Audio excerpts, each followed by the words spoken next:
Hi guys, welcome to my YouTube channel to the commerce.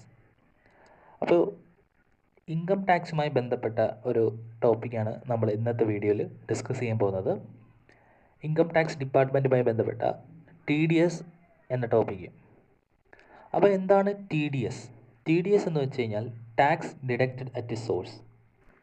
ആ വേർഡ്സിൽ തന്നെ ഉണ്ട് tax deducted at source എന്ന് പറയുമ്പോൾ തന്നെ നമുക്ക് ആലോചിക്കാം, ഒരു സോഴ്സിൽ വെച്ച് ആ ടാക്സിനെ ഡിഡക്റ്റ് ചെയ്ത് മാറ്റുകയാണ്.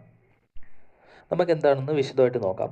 അതായത് ഇൻകം ടാക്സ് ആക്ട് പ്രകാരം ഒരു ഇൻകം ടാക്സ് ഡിപ്പാർട്ട്മെൻറ്റിൽ കിട്ടുന്ന എമൗണ്ടാണ് TDS.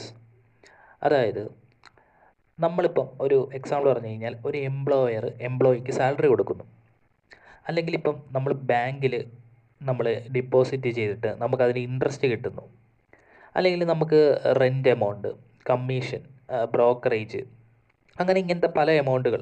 അപ്പോൾ ഈ ചില കാറ്റഗറികൾക്ക് മാത്രമേ ഉള്ളൂ TDS പിടിക്കേണ്ട കാര്യമുള്ളൂ. ഫോർ എക്സാമ്പിൾ, ഇപ്പോൾ എംപ്ലോയി എടുക്കാം. അപ്പോൾ ഞാനൊരു എംപ്ലോയർ ആണെങ്കിൽ എൻ്റെ എംപ്ലോയിക്ക് ഞാനൊരു എമൗണ്ട് സാലറി കൊടുക്കുന്നു. അപ്പം ഒരു നിശ്ചിത പരിധിയുണ്ട്, ആ ലിമിറ്റിന് മുകളിലോട്ട് പേയ്മെൻറ്റ് കൊടുക്കുന്നതെങ്കിൽ തീർച്ചയായും ഇൻകം ടാക്സ് ആക്ട് പ്രകാരം TDS അവിടെ ഡിഡക്റ്റ് ചെയ്യണം. അപ്പോൾ ആ എമൗണ്ട്, ആ TDS ഡിഡക്റ്റ് ചെയ്ത വ്യക്തി ഗവൺമെൻറ്റിലോട്ട്, ഇൻകം ടാക്സ് ഡിപ്പാർട്ട്മെൻറ്റിലോട്ട് പേയ്മെൻറ്റ് അടയ്ക്കണം. അതുപോലെ തന്നെ നമ്മളിപ്പോൾ ഇൻട്രസ്റ്റ്, ബാങ്കിൽ നിന്ന് ഇൻട്രസ്റ്റ് നമ്മൾക്ക് കിട്ടുകയാണെങ്കിൽ ആ ഇൻട്രസ്റ്റിന് ഒരു ലിമിറ്റ് ഉണ്ടല്ലോ. അപ്പോൾ ഏത് സാധനമാണെങ്കിലും, സാലറി ആയിക്കോട്ടെ, ഇൻട്രസ്റ്റ് ആയിക്കോട്ടെ, പ്രൊഫഷണൽ ഫീസ് ഉണ്ട്, അതുപോലെ കമ്മീഷൻസ്, റെൻറ്റ്, ബ്രോക്കറേജ്.